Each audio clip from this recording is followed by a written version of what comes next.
आप देख रहे हैं के न्यूज, खबरों का सारथी। नमस्कार, मैं हूं मनोज मानस। हमारे स्पेशल बुलेटिन में आपका स्वागत है। और सबसे पहले हम बात करेंगे बड़ा कमाल, जीडीपी में उछाल। भारत की सकल घरेलू उत्पाद यानी कि जीडीपी की वृद्धि दर दूसरी तिमाही में 8.2% बढ़ गई है। सरकारी आंकड़ों के अनुसार पिछले वित्त वर्ष की समान तिमाही में यह 5.6% थी। वहीं अप्रैल से अक्टूबर के बीच यानी इस वित्तीय वर्ष के पहले 7 महीनों में भारत का राजकोषीय घाटा 8.25 लाख करोड़ रुपए रहा है। आपको बता दें कि यह वार्षिक अनुमानों का 52.6% है। इस बार राजकोषीय घाटा पिछले वर्ष के 46.5% से अधिक है।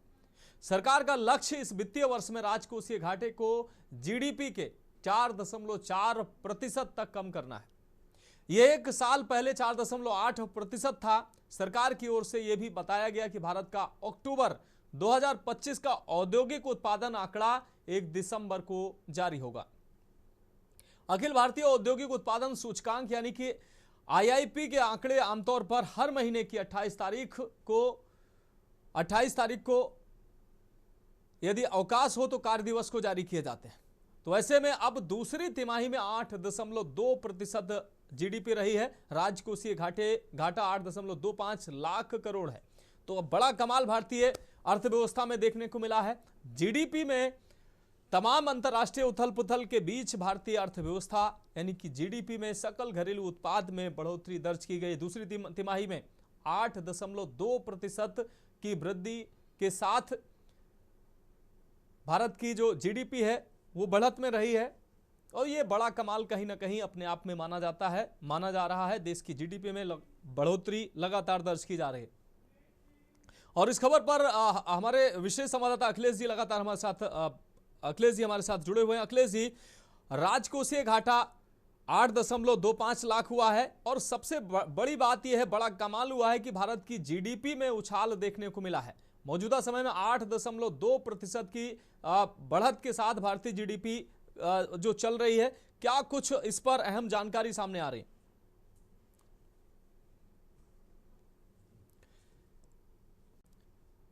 तो शायद अखिलेश जी से संपर्क टूट चुका है। हम दोबारा से उनसे जुड़ने का प्रयास करेंगे। ये निश्चित रूप से देश के लिए खुशखबरी है। देश की जीडीपी में बढ़ोतरी, भारत की अर्थव्यवस्था में बढ़ोतरी कहीं ना कहीं देश के लिए शुभ संकेत है। तमाम अंतर्राष्ट्रीय उथल पुथल, तमाम वैश्विक चुनौतियों के बावजूद भी भारत की अर्थव्यवस्था लगातार कमाल कर रही है। भारत की जीडीपी में लगातार उछाल देखने को मिल रहा है। निश्चित रूप से ये शुभ संकेत भारतीय अर्थव्यवस्था के दृष्टि से माना जा रहा है। दूसरी तिमाही में 8.2% की बढ़त जो है वो देखने को मिली है।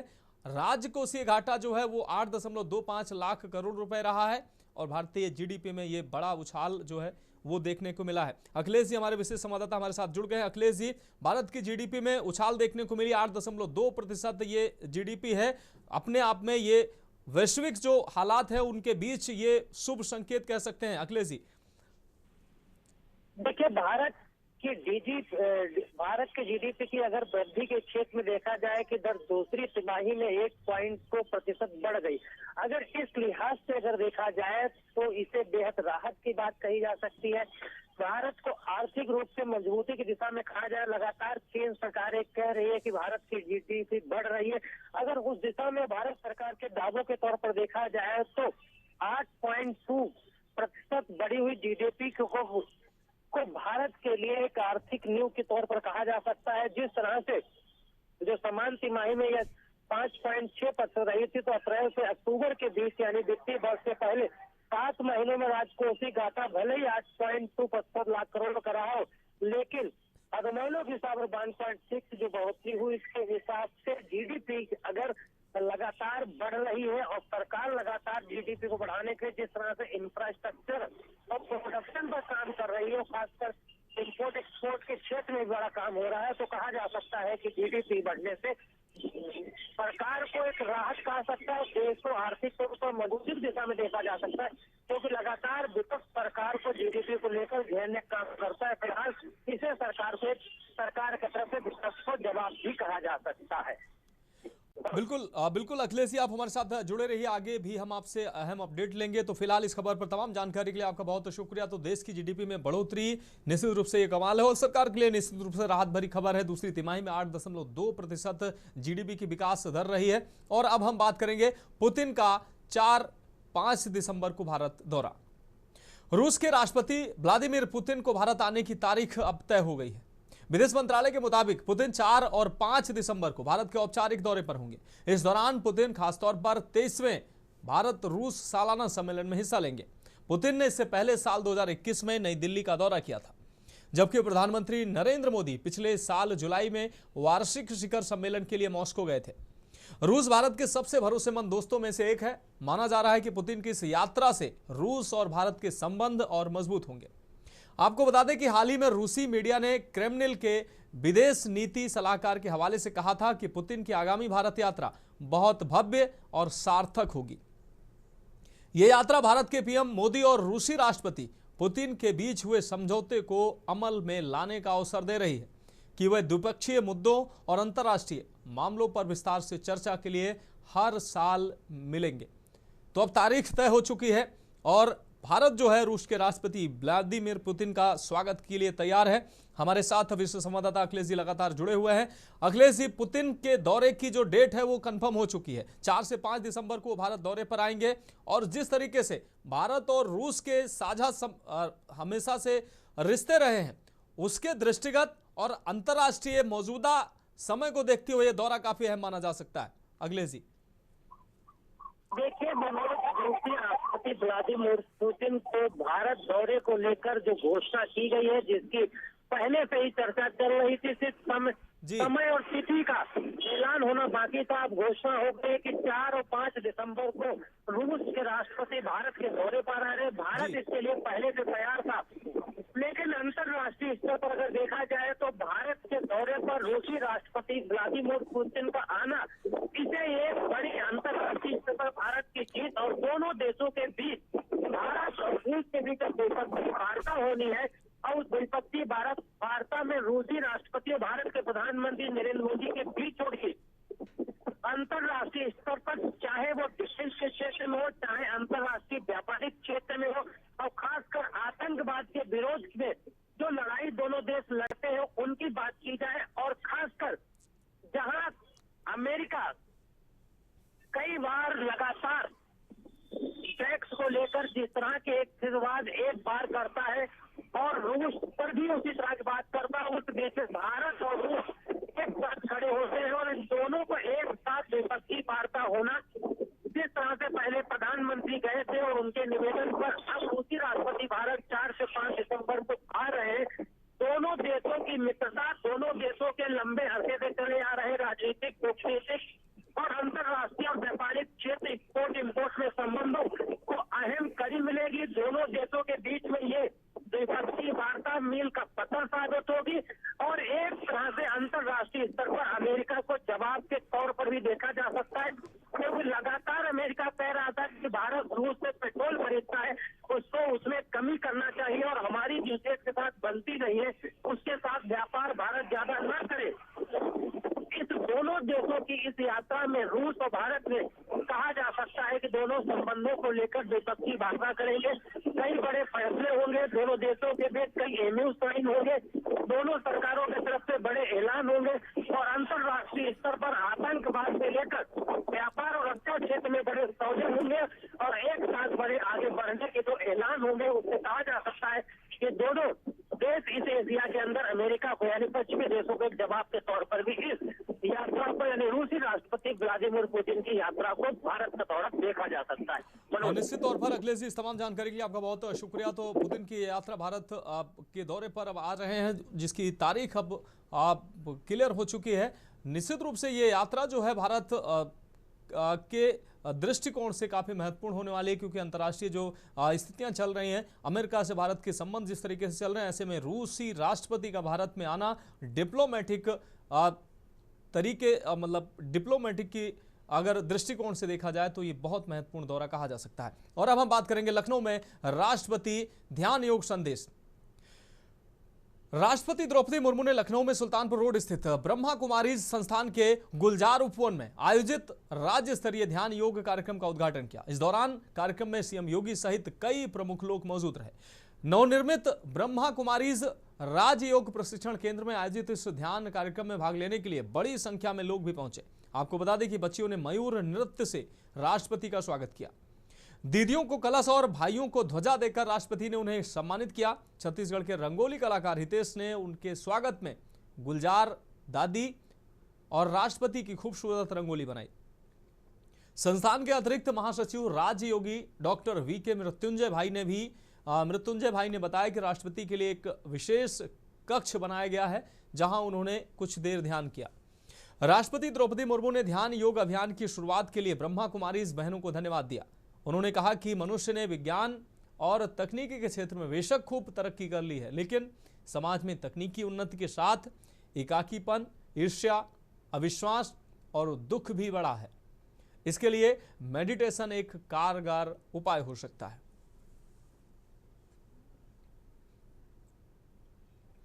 तो द्रौपदी मुर्मू और संस्कृति ने स्वदेव विश्व को वसुधैव कुटुंबकम का संदेश दिया है, अर्थात संपूर्ण विश्व हमारा परिवार है। आज जो विश्व कई चुनौतियों का सामना कर रहा है, तब ये विचार और अधिक प्रासंगिक बन गया है। मुझे विश्वास है कि इस महान संकल्प को सिद्ध करने के लिए इस अभियान का प्रभावी योगदान रहेगा।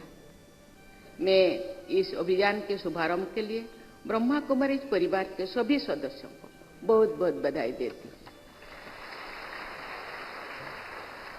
भारत सरकार भी समाज को अधिक समावेशी, शांतिपूर्ण, स्वस्थ और मूल्यों आधारित बनाने के लिए अनेक महत्वपूर्ण कदम उठा रहे हैं। योग और ध्यान को वैश्विक स्तर पर बढ़ावा देना एवं अंतर्राष्ट्रीय योग दिवस का नेतृत्व ऐसे ही कदम है। राष्ट्रीय शिक्षा नीति में मूल्यों आधारित शिक्षा, जीवन कौशल और मानवाध्यात्मिक सुदृढ़ कार्य समावेशी भी इसका एक कदम है। भारत सरकार ने मिशन लाइफ की शुभारंभ शुरुआत किए हैं, जो पर्यावरण के प्रति जागरूक जीवन शैली का अभियान है। महिला सम्मान, आत्मनिर्भरता और सामाजिक समावेश के लिए विभिन्न राष्ट्रीय कार्यक्रम चलाया जा रहा है।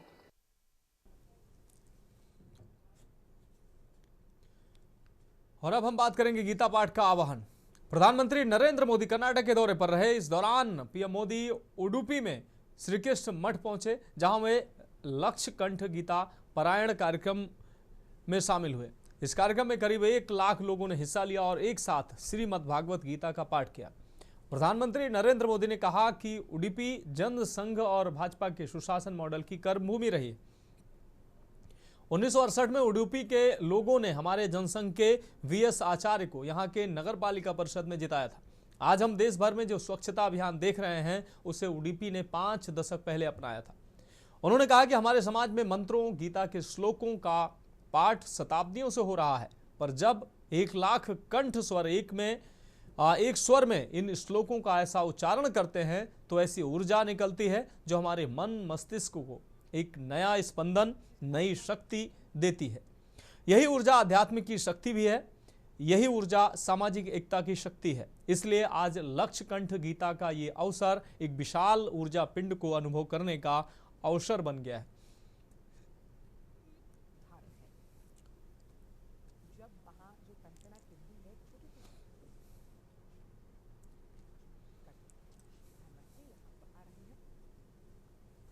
और उडुपी को भगवान कृष्ण के भक्तों के लिए बेहद पवित्र स्थान मानता है, जिस कनकना किल्ली के जरिए इसी प्राचीर से मिशन सुदर्शन चक्र की उद्घोषणा भी करते हैं। मिशन सुदर्शन चक्र यानी देश के प्रमुख स्थानों की, देश के औद्योगिक और सार्वजनिक क्षेत्रों की सुरक्षा की ऐसी दीवार बनाना जिसे दुश्मन भेद न पाए, और अगर दुश्मन दुस्साहस दिखाए तो फिर हमारा सुदर्शन चक्र उसे तबाह कर दे।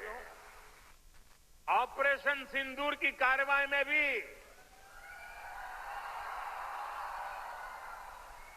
देश ने हमारा ये संकल्प देखा है। पहलगाम के आतंक के हमले में कई देशवासियों ने अपना जीवन गंवाया। इन पीड़ितों में मेरे कर्नाटका के भाई बहन भी थे। लेकिन पहले जब ऐसे आतंकी हमले होते थे तो सरकारें हाथ पर हाथ रखकर बैठ जाती। लेकिन ये नया भारत है, ये न किसी के आगे झुकता है और न ही अपने नागरिकों की रक्षा के कर्तव्य से डिगता है। हम शांति की स्थापना भी जानते हैं। तो फिलहाल हमारे स्पेशल बुलेटिन में वक्त एक ब्रेक का। ब्रेक के बाद हमारे स्पेशल बुलेटिन में एक बार फिर से आपका स्वागत। हम बात कर रहे हैं यूपी में औद्यानिकी निर्यात को बढ़ावा। उत्तर प्रदेश में औद्यानिक फसलों के उत्पादन और उनके निर्यात को गति देने के उद्देश्य से गठित उत्तर प्रदेश राज्य औद्यानिकी निर्यात प्रोत्साहन बोर्ड की द्वितीय बैठक आज लखनऊ में संपन्न हुई। बैठक की अध्यक्षता उद्यान एवं खाद्य प्रसंस्करण मंत्री दिनेश प्रताप सिंह ने की। इस दौरान अपर मुख्य सचिव उद्यान खाद्य प्रसंस्करण एवं रेशम बीएल मीणा भी उपस्थित थे।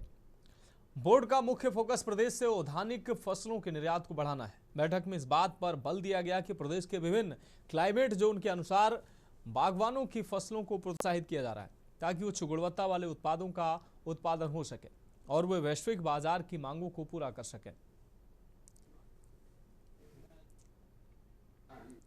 तो औद्यानिकी निर्यात को बढ़ावा देने पर जोर देने की बात इस बैठक में की गई। बोर्ड की द्वितीय बैठक में मंत्री ने अध्यक्षता की। मंत्री दिनेश प्रताप सिंह ने इस बैठक की अध्यक्षता की। औद्यानिकी निर्यात को बढ़ावा देने पर बल दिया गया, जोर दिया गया।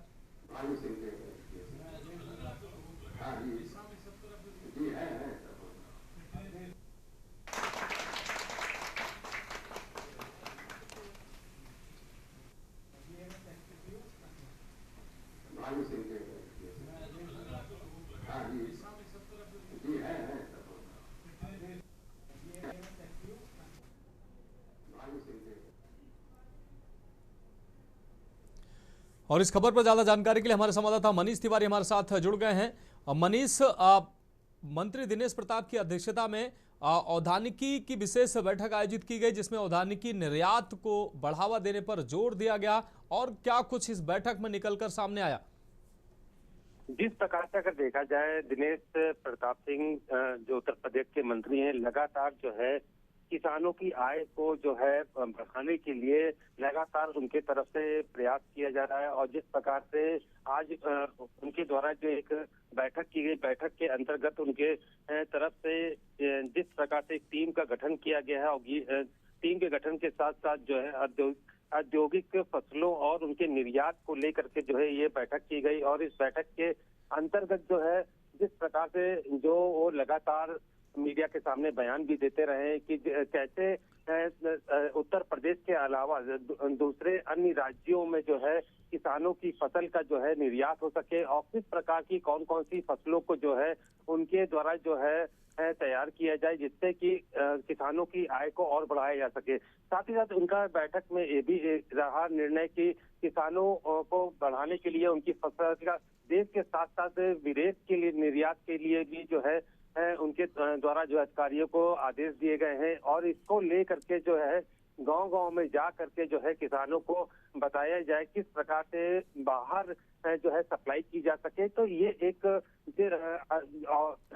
एक बहुत बड़ी सोच को लेकर के जो है दिनेश प्रताप सिंह जी इसको लेकर के चल रहे हैं। जिस प्रकार से प्रधानमंत्री की किसानों के लिए आय को 2 गुना करने का जो निर्णय था, उस आधार पर ये देखा जा रहा है। उद्योग जगत से भी इस किसानों की जो फसल को जो है जोड़ने का प्रयास करें। जहां जहां जो जो उद्योग में किन किन फसलों की जरूरत पड़ती है, उसके आधार पर भी जो है ये निर्णय उनके द्वारा बैठक में लिया गया है। और इसी आधार पर जो है उद्योगपतियों से बात करने के लिए कहा गया कि किसानों से जुड़ करके जो है उनकी फसल की खरीद फरोख्त की जाए। तो कहा जाए पूरा जो बैठक का जो है निष्कर्ष सामने निकल के आया, किस प्रकार से किसानों की कौन कौन सी फसलें जो है उनको बढ़ावा दिया जाए और उन किसानों को समझाया जाए किस तरीके से फसल को उगाया जाए और उस फसल के निर्यात का रास्ता जो है अधिकारियों के द्वारा उनको बताया जाए और निर्यात करने में जो है उनको सहयोग दिया जाए। जी हाँ बिल्कुल, मनीष तिवारी, इस तमाम जानकारी के लिए आपका बहुत बहुत शुक्रिया। तो धान की निर्यात को बढ़ावा देने पर इस बैठक में जोर दिया गया। द्वितीय बैठक आयोजित की गई जिसमें इस बैठक की अध्यक्षता मंत्री दिनेश प्रताप ने की और इस बैठक के दौरान उन्होंने न सिर्फ उत्पादन बढ़ाने बल्कि औद्यानिकी फसलों के निर्यात को लेकर खासा तौर पर जोर देने की बात कही। और अब हम बात करेंगे एसआईआर रैंकिंग सुधार के प्रयास। मतदाता सूची के विशेष गहन पुनर्निरीक्षण यानी कि एसआईआर में जिले की ऑनलाइन प्रगति में तेजी लाने का प्रयास किया जा रहा है। शहर की 10 विधानसभा क्षेत्रों में बीएलओ और विभिन्न विभागों के कर्मी शिफ्टवार तैनात हैं। अब तक करीब 14,67,000 फॉर्म संकलित किए जा चुके हैं, जिनमें से 45% से अधिक फॉर्मों का ऑनलाइन डिजिटलाइजेशन पूरा हो चुका है। जिले की 10 विधानसभा क्षेत्रों में कुल 35,38,000 मतदाता दर्ज हैं। वहीं 35,35,000 फॉर्म बांटे जा चुके हैं। शहर में एडीएम सहित 10 ईआरओ और 3620 बीएलओ एसआईआर कार्य में जुटे हुए हैं। बीएलओ द्वारा फॉर्मों के वितरण और संकलन कार्य तेज गति से किए जा रहे हैं। कुछ समय पहले एसआईआर ऐप पर ऑनलाइन फीडिंग की स्थिति धीमी थी, जिसके बाद जिला निर्वाचन अधिकारी जितेंद्र प्रताप सिंह ने अधिकारियों और बीएलओ को सख्त निर्देश जारी किए, साथ ही कुछ कार्रवाई भी की है। इसके बाद सभी विभागों के कर्मचारियों को शिफ्टवार ऑनलाइन फीडिंग में लगाया गया, जिससे प्रगति में तेजी आई और जिले की रैंकिंग में सुधार का प्रयास किया जा रहा है। 20 वॉर रूम बनाए गए हैं, टेक्नीशियन टीम को भी लगाया गया है। राजनीतिक दलों का भी सहयोग लिया जा रहा है। सभी से अपील की जा रही है कि लोग फॉर्म को जरूर जमा करें। शहर में आर्यनगर, महाराजगंज, कल्याणपुर विधानसभाओं में लगभग 10 बीएलओ ने 100% कार्य कर लिया है, जिस पर जिलाधिकारी ने बीएलओ को सम्मानित कर उसका मनोबल भी बढ़ाया है। चुनौतियां क्षेत्र आर नगर में देखिए कई हैं, क्योंकि यहाँ के लोग एक्चुअली सभी कामकाज वाले हैं, सब कहीं काम करते हैं, जो सुबह निकल लेते हैं और रात में ही आते हैं। और शादी समारोह की भी ये चुनौतियां बनी रही बीएलओ के लिए। तो ये सब चुनौतियां नहीं, लेकिन हम लोगों ने ये 100% अचीव किया है। मैंने तो जो हमारा सघन पुनरीक्षण मतदाता सूची का इसी क्रम में हम लोगों ने इसको एक तरह से वॉर रूम के रूप में इस्तेमाल कर रहे हैं और यहाँ पर जो वाईफाई सुविधाएं वगैरह भी हैं और उसके अलावा मॉनिटरिंग भी है। और जनपद में हम लोग करीब 44% के आसपास पहुँच चुके हैं अब तक डेटा में फीड करके। और कुछ विधानसभाओं ने बहुत अच्छा किया, जैसे खास तौर से हमारे सीसा मऊ ने, बिठूर ने, किदवई नगर ने बहुत अच्छा पहले से कर लिया। कुछ विधानसभाएं हमारी पीछे भी थी।